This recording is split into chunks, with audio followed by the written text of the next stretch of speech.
Jeremias 33, verso 3.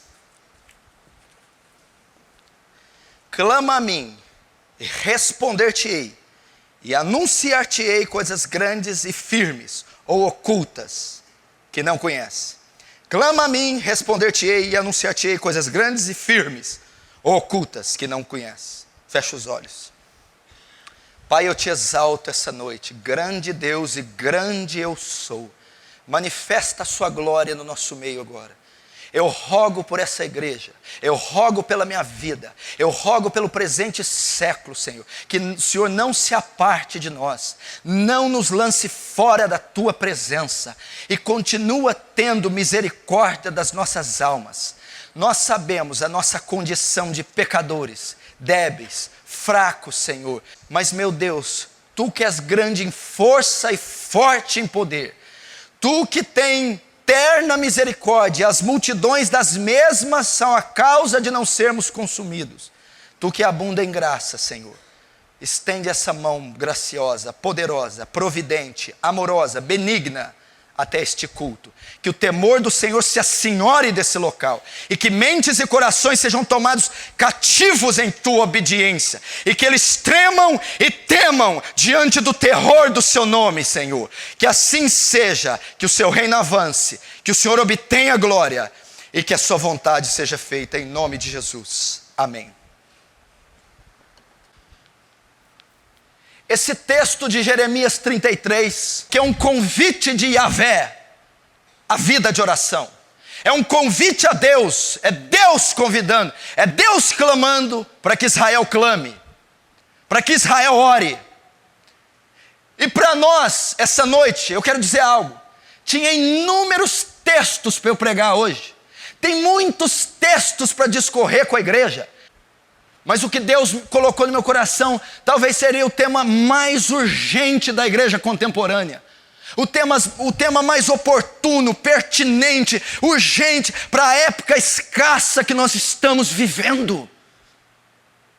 O tema é a oração, a vida devocional. É Deus gravar a eternidade nos nossos olhos. É a igreja ser chamada a dobrar os seus joelhos. É você retornar ao lugar secreto de oração. A grande verdade é que nós estamos doentes é porque nós não oramos. A grande verdade é que nós estamos doentes porque nós nem sabemos orar. Eu estou vendo alguns olhar para mim com cara de tacho. Pessoas que não têm vida de oração, que não sabem orar, que não cultivam a vida de oração, estão esperando que algum milagre forâneo desça nesse lugar. Esperando que alguma coisa aconteça e mova, como se a fé fosse mágica, como se a fé fosse um produto barganhado, como se a vida cristã fosse sortes lançadas. Vida cristã é trabalho, vida cristã é luta, vida cristã é esforço, vida cristã é fardo, vida cristã é porta estreita, vida cristã é renúncia. Nós estamos demais tecnológicos. Nós estamos demais vendidos pela tecnologia, modernismo, correria e projetos mundanos que a maioria Jeová não aprova.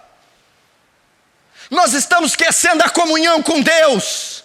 E esse é um clamor para a nação de Israel, é um clamor para Judá. Ele dizendo: clama a mim, invoca-me. Porque Yahvé tem coisas poderosas para revelar. Coisas grandes e ocultas. E a igreja está caminhando sem essas coisas. Preste muita atenção. Você já tem acesso às reveladas. Você já tem acesso às criadas. Você tem acesso às coisas materializadas. Mas o convite de Yahvé: venha conhecer as ocultas, as que eu não revelei para ninguém, as que estão na minha soberania. Venha buscar coisas grandes, coisas ocultas. O que são coisas grandes e ocultas? Eu não estou dizendo de milagres, eu não estou dizendo de portas abertas, eu não estou dizendo de prodígios e sinais miraculosos. Eu estou falando de ter uma visão maior da majestade de Deus, Eu estou dizendo de elevar o nível da sua comunhão com Deus. Eu estou dizendo de níveis maiores de santificação, níveis maiores do poder do Espírito Santo. Eu estou dizendo de Deus descortinar a glória dele a você. Isso só vai ser feito em oração. Isso só vai ser feito em oração. Nós temos que aprender a nos vestir de pano de saco e cinzas.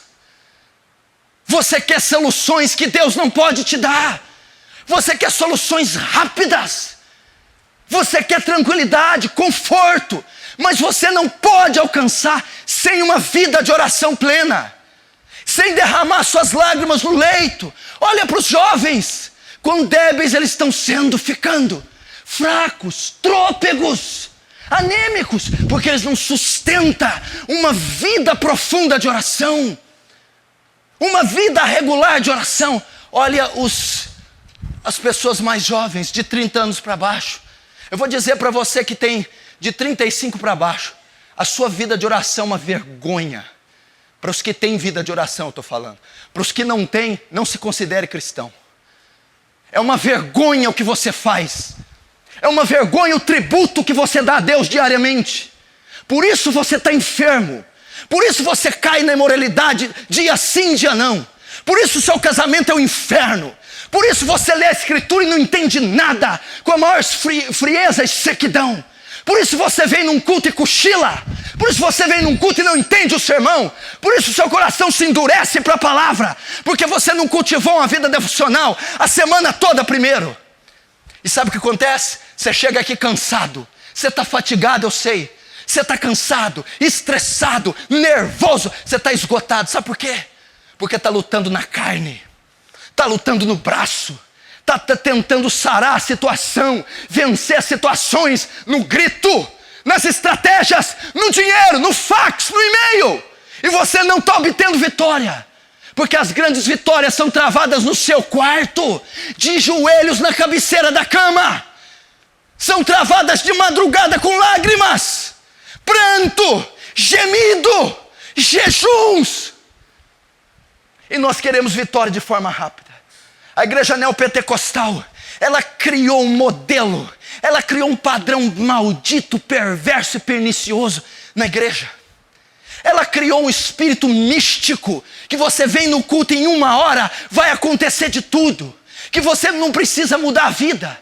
Que você vive a sua vida do jeito que quer. E durante o período de culto vai haver uma atmosfera mística, onde sinais ocorrerão, prodígios e coisas miraculosas, sem que você tenha feito nada.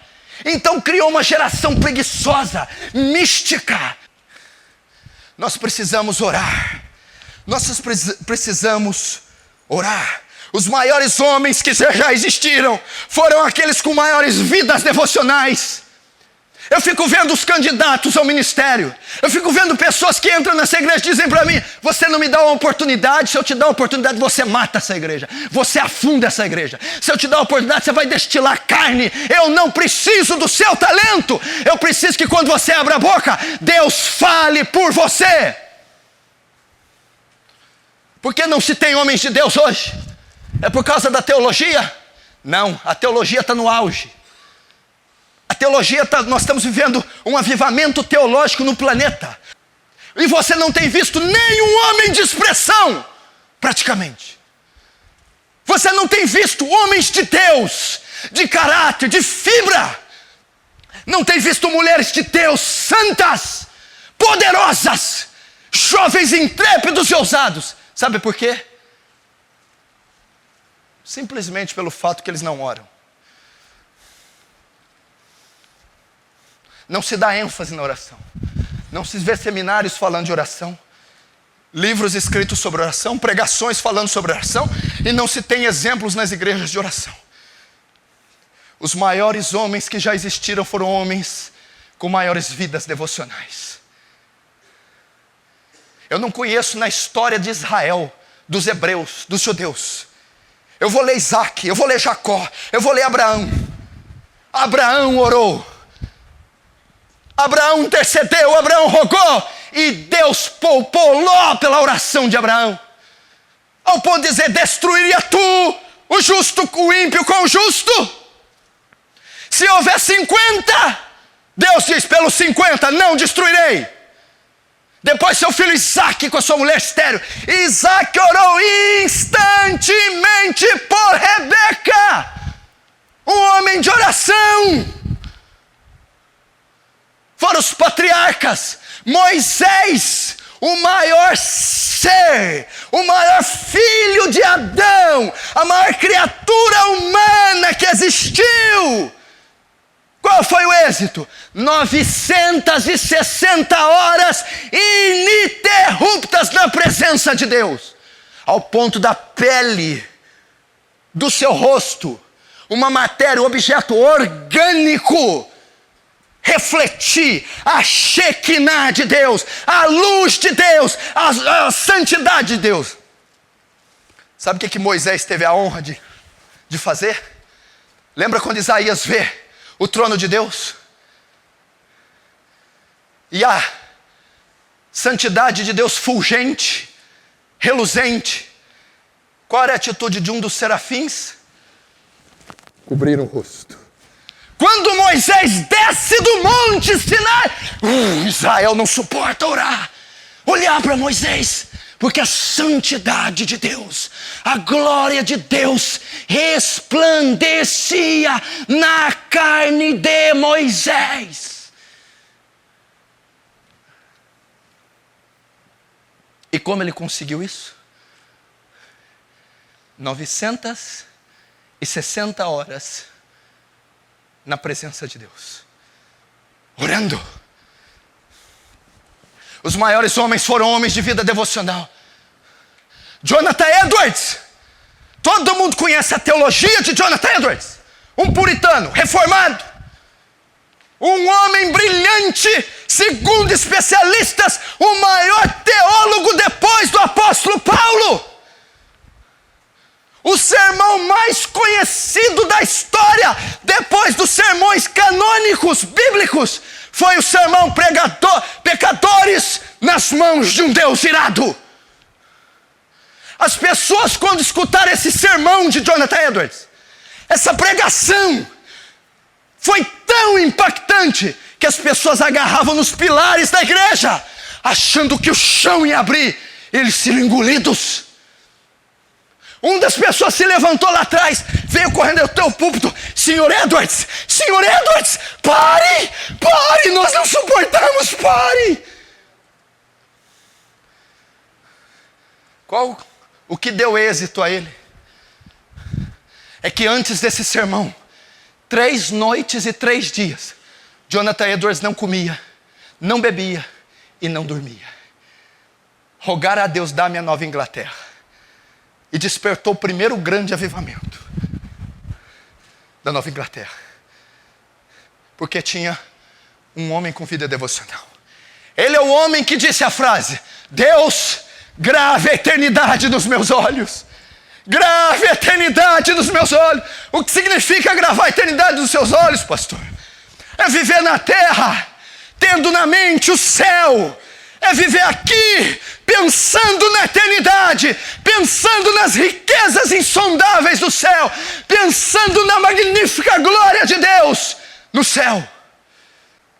Olha o que o Leonardo de Ravenhill disse. Meu Deus do céu. A única coisa que vai me manter em vitória continuamente é minha devoção pessoal ao Filho de Deus, minha adoração e meu tributo diário a Ele. Nesse último tempo da igreja, escute, intelectuais, teólogos, reformados, escrituristas, escute o que vai fazer diferença na última batalha da igreja, na última empreitada. Vão ser os homens e mulheres que têm maior vida devocional. Homens e mulheres que cultivam mais o lugar da oração.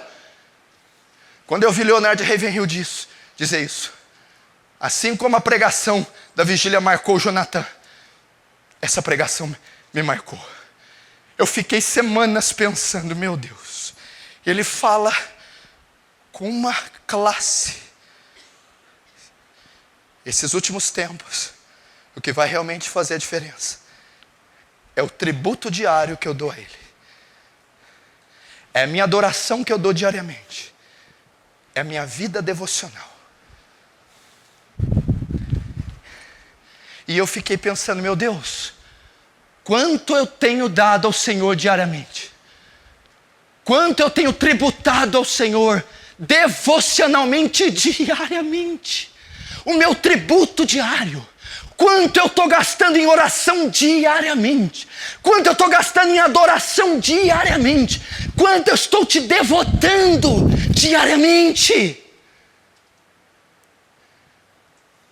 Ele ainda diz, nenhum homem é maior que a sua vida de oração. Ele diz, diga-me quanto um homem ora. Diga-me quem ele é de joelhos com Deus. E eu direi o quanto ele é grande diante de Deus. Você quer saber o quanto eficaz você pode ser? Veja o quanto você ora. Veja quanto você se dedica diariamente. Qual o seu tributo diário? Ele ainda escreve, você sabe porque o mundo está pobre e doente? Porque não sabemos realmente como orar. É por isso que o mundo está doente. É por isso que a terra está doente. Não sabemos orar. Não sabemos como orar. Irmão, eu não preciso aqui ficar ensinando uma receita mágica. Ligar o retroprojetor, ensinar para você as questões do grego, do hebraico. Não, meu irmão. Eu preciso levar a igreja a dobrar os joelhos. Essa foi a razão porque eu escolhi não ter televisão na minha casa, eu e minha esposa. Meu irmão, eu não tenho televisão, não é porque eu sou mais santo, meu irmão. Não é porque eu sou melhor, nem fariseu. É porque eu não posso, dado em vista os tempos que estamos vivendo, perder tempo consumindo o lixo do diabo. Vai ler a biografia de David Wilkerson, como explodiu o ministério dele. Quando ele decidiu vender a televisão, e as 2 horas que ele gastava à noite na televisão, ele passou a gastar orando. Daí surgiu a cruz e o punhal, e o grande ministério dele. Todos os grandes homens eram homens de vida devocional. Eu não conheço, meu irmão, Hudson Taylor. O sol não nascia sem que Hudson Taylor estivesse de joelhos. Por isso você vive caindo na imoralidade. Por isso a sua vida é um caos. Meu irmão, tem cristãos que eu tenho vergonha de conversar. Pelo fato de serem tão carnais, débeis. Você conversa com cristãos que não mencionam um versículo em meia hora de conversa. Que não contam um testemunho piedoso. Que não tem uma característica piedosa, santa. Sabe por que eles não têm? Porque eles não são homens de oração. Quem não é um homem de oração não tem nada para contar. Quem não é uma mulher de oração não tem nada para contar. É falácia, retórica, história. A coisa que mais me alegra, eu vou te dizer o que é mais que me alegra. É quando eu termino um culto desses. Quando eu termino um culto desse e se apresenta neste altar com lágrimas nos olhos, jovens de 12, 13, 14. Pastor Paulo, nos leva para o vale, nos leva para orar. Queremos orar, mas e a janta, a roupa social? Não, nos leva agora. E eu levo. Leonard Ravenhill falando da mãe dele. Minha mãe era cantora. Todos os dias enquanto me carregava no ventre, ela cantava e orava por mim. Ela e Granny, nossa vizinha, oravam juntas pela criança que nasceria. Uma coisa maravilhosa aconteceu. Olha, escuta! 2 horas depois que eu nasci, Leonard Ravenhill, 2 horas depois que ele nasceu, 2 horas depois que eu nasci, eu já estava em uma reunião de oração. Não estou dizendo depois de 2 meses, ou 2 semanas, ou 2 dias. Mas em 2 horas, eu estava numa reunião de oração.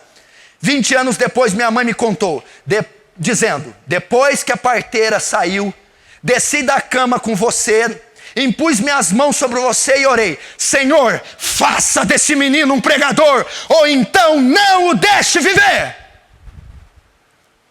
Olha o que Hegel disse. Tem sido dito frequentemente que a oração é a maior força do universo. E eu acredito nisso com todo o meu ser. Isso não é exagero e será sempre repetido. Nessa era atômica, quando forças têm sido liberadas para abalar os pensamentos e a imaginação do homem, é bom lembrar que a oração transcende em poder todas as demais forças. Lembro de uma senhora na Nova Zelândia que disse ter medo de orar por avivamento e provocar um julgamento divino na nação.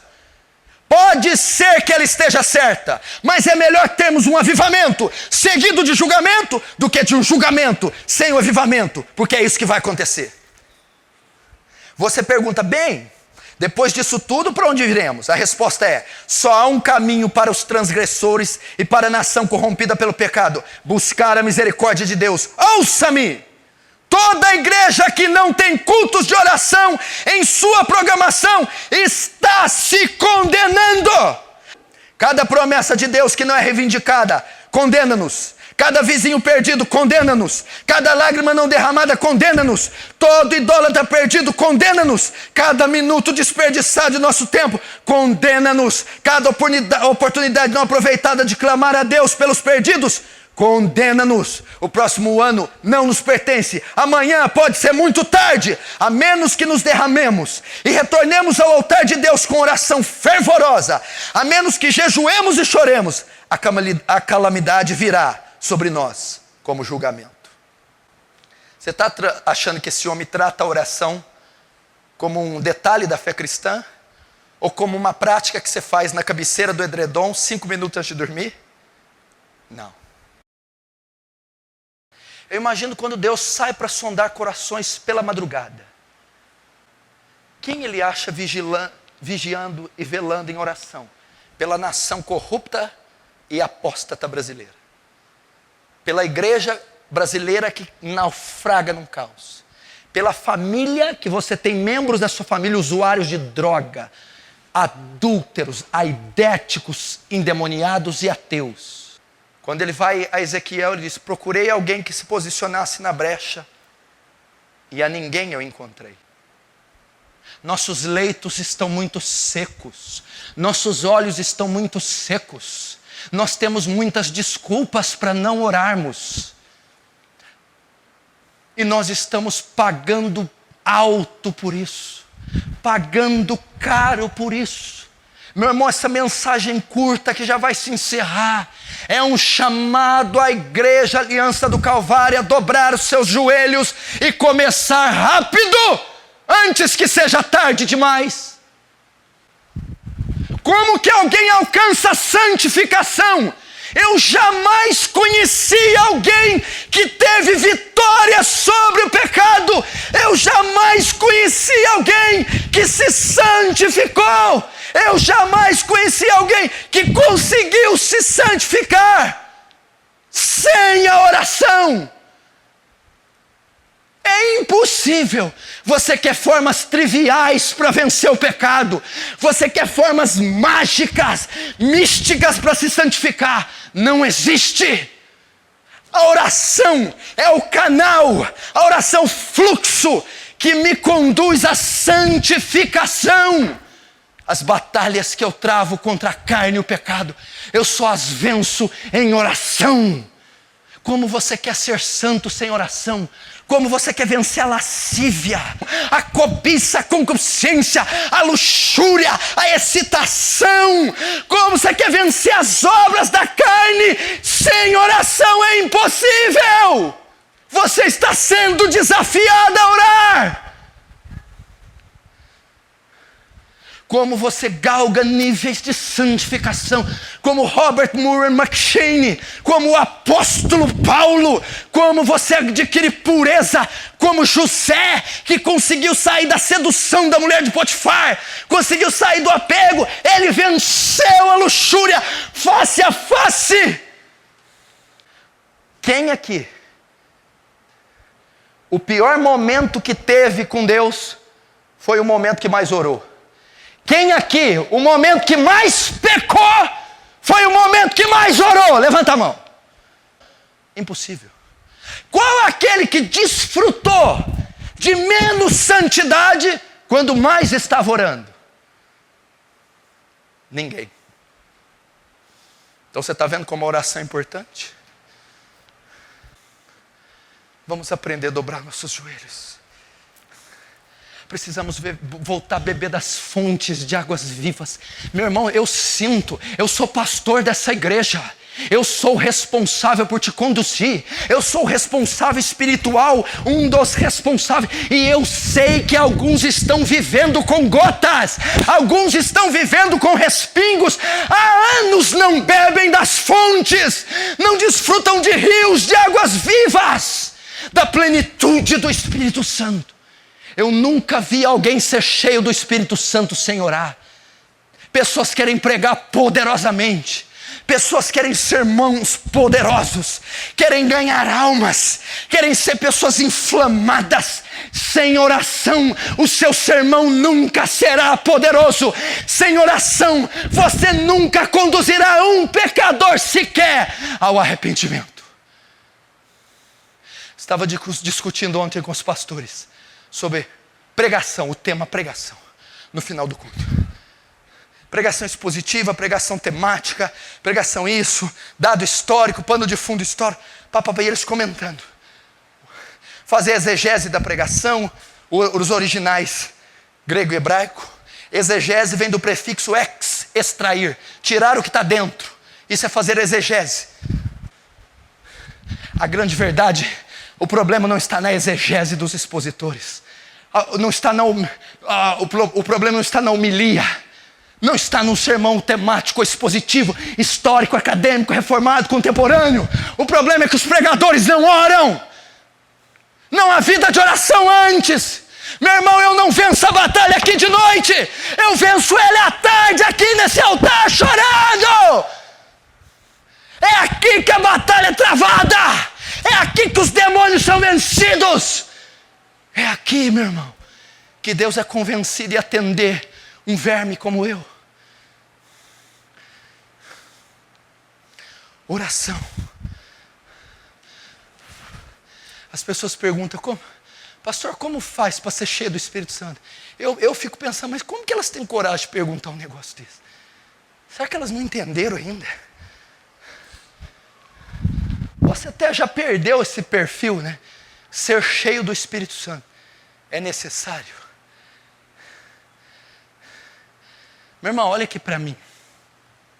Quando você fala com alguém, sai pó da sua boca, de tão seco que você está. Você já viu você? Meu irmão, não é feio você carregar consigo o nome de Cristo, o nome do Evangelho, o nome dessa igreja, e lá na sua repartição, você ser um carnal, uma pessoa vulgar, imoral, que não quebranta ninguém, que não inspira ninguém, que não é exemplo para ninguém.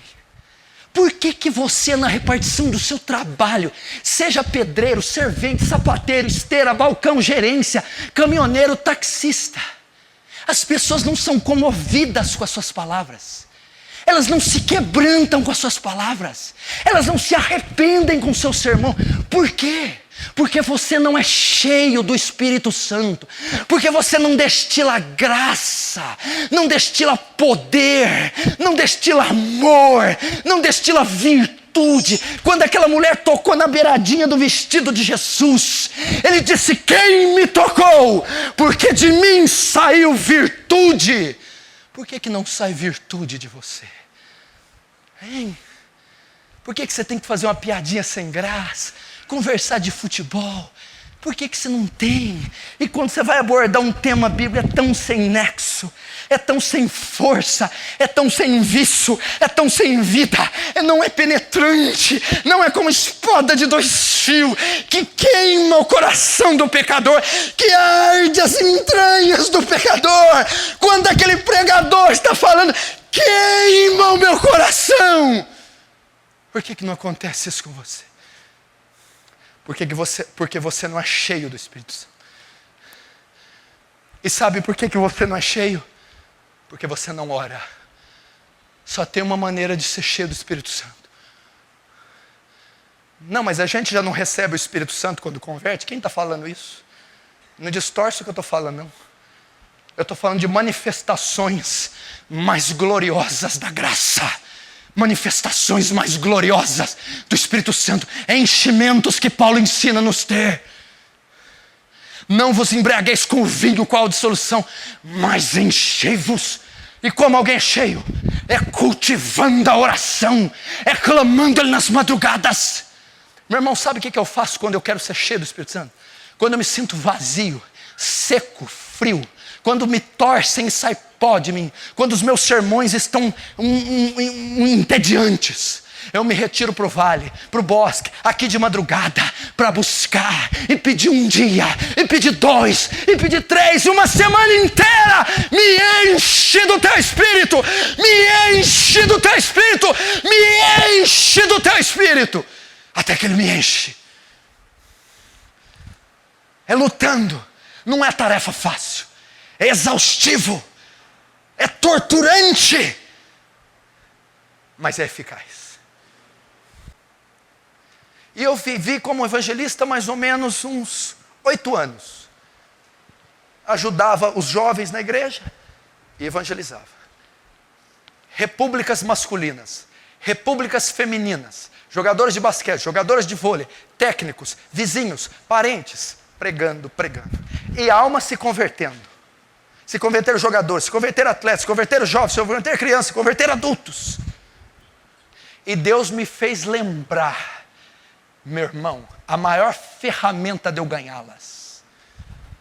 Todo o meu sermão consistia na morte expiatória de Cristo. Era assim que eu evangelizava. Jesus morreu na cruz por você. Isso já é evangelismo, ainda que de uma forma sintetizada. Mas eu vou te dizer o êxito que me atraiu esses meninos a Cristo. 70% do meu evangelismo consistiu em intercessão, oração. Meu irmão, eu vou te dizer como que era oração.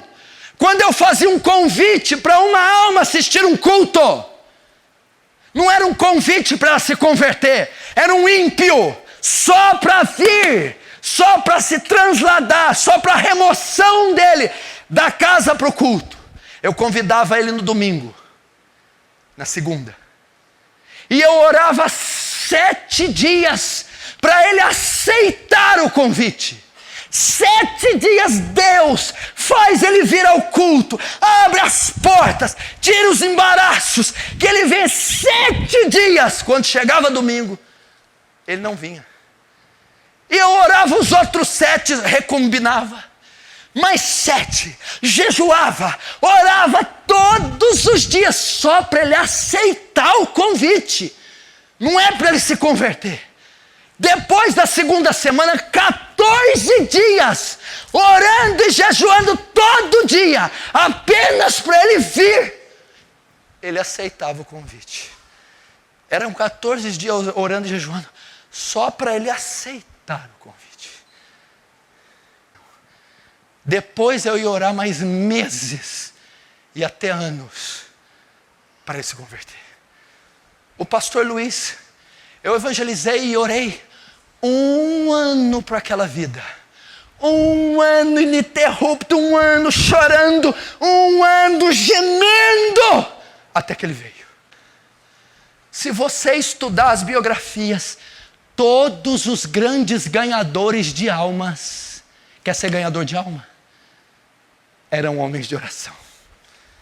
George Miller, oro deitado, oro andando, oro na carruagem, oro a pé, oro em pensamento, estou o tempo todo orando. Jerônimo Savonarola, Martinho Lutero, William Carey, homens de oração. Agora vem cá, você quer que a tua mãe converte se você nunca chorou por ela? Porque quem vai convencer aquela mulher, quem vai convencer aquele bêbado, aquele herege, aquele ateu, não é o seu argumento, é o Espírito Santo que vai atuar nessa alma através da sua oração. É uma batalha. O evangelismo é a maior luta que a igreja pode enfrentar, porque o inferno não vai soltar as almas facilmente. Vocês querem ganhar o seu pai, seus tios, vizinhos? Ah, meu irmão, então começa a contrair seu ventre. Ah, meu irmão, começa então a adquirir olheiras. Ah, meu irmão, comece a gemer. Faça como Ana, faça como Raquel, dá-me filho, senão eu morro. Oh, meu irmão, ore instantemente como Ana, insista, importune o trono da graça, rogue pela sua escola, rogue de novo, rogue o ano seguinte, rogue outro ano, quando você sair de lá continue rogando, rogue outra vez, rogue até que as almas não suportem e se convertam. Rogue, ore, ore, ore. Tem um casal que está vindo nessa igreja, o Fran Sérgio e a Érica. Eles se converteram.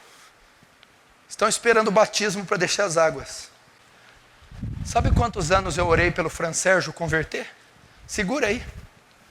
Eu orei, eu estou falando que eu orei. E eu oro pela família dele, o resto até hoje. Sabe quantos anos? 10 anos. 10 anos. Eu estou dizendo 10 anos. Eu estou dizendo 10 anos, clamando pela vida desse rapaz, orando para essa família, rogando. 10 anos depois, o coração desse menino se abre e a sua esposa se converte junto com ele. Eu não estou dizendo 10 dias, nem 10 semanas, nem 10 meses. Eu estou dizendo de cansaço, fadiga. Eu estou dizendo de insônia. Eu estou dizendo de exaustão. Eu estou dizendo de fé. Até que Deus respondesse. Por isso eu digo, você que está orando há anos por alguém e não converteu, não desanima. Não desiste não. Continue orando para esse marido, ele converte. Continua orando por esse pai, essa mãe, esse filho. Um dia, cada dia que ela piorar, que você tenha mais força para orar por ela.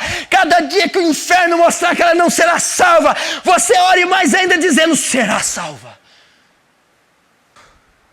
Escuta vocês, pastores, obreiros, todo mundo. A estatura espiritual de um crente é determinada pelas suas orações. O pastor ou crente que não ora está se desviando.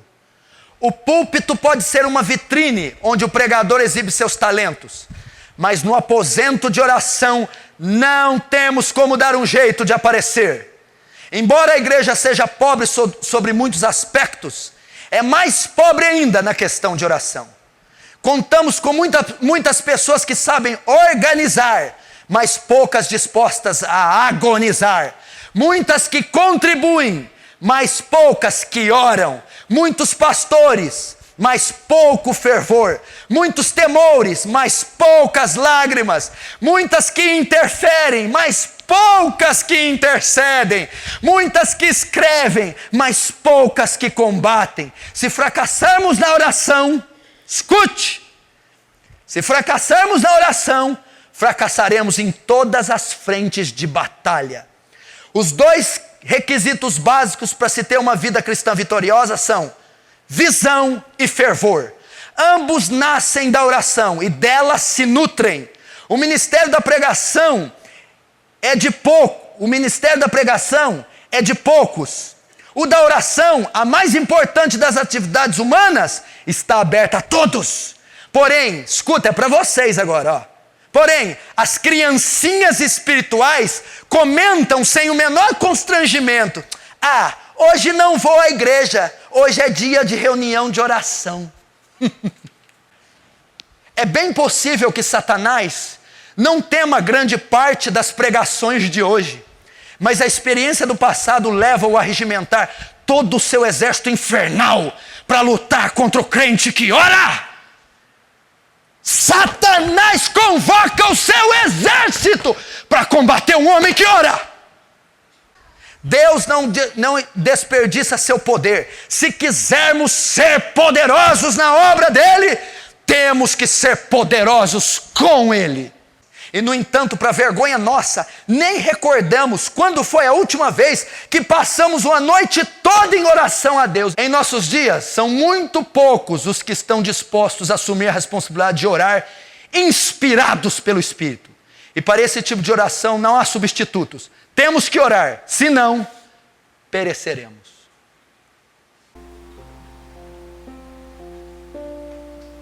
Irmão, não tem balela, é orar. Se você pode ajoelhar e exercitar essa prática agora.